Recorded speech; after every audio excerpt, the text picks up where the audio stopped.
Bonjour, aujourd'hui je vais vous expliquer les causes de la guerre de Cent Ans.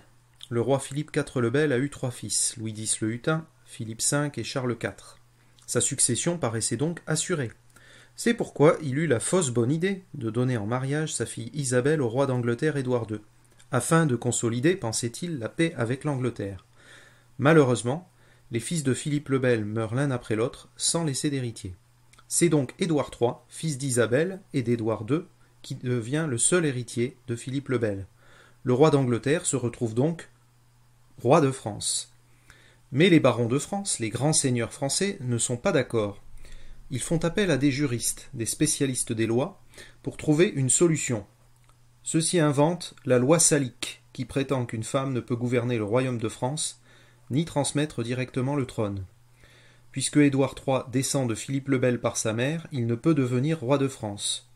En réalité, cette loi salique, qui remonterait aux Francs saliens, la tribu de Clovis, est une pure invention. Il y eut en effet des reines des Francs qui ont gouverné le royaume, comme la reine Brunehaut au VIe siècle.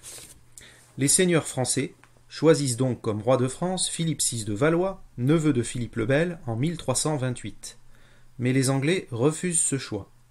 Sur ce document, on voit que le roi d'Angleterre, Édouard III, fait ajouter sur son blason les armes de France, les fleurs de lys sur fond bleu, aux armes d'Angleterre, le lion d'or sur fond rouge. Et Édouard III prend le titre de roi de France et d'Angleterre. Ce désaccord entre Français et Anglais sur le choix du roi provoque la guerre de Cent Ans qui commence en 1337.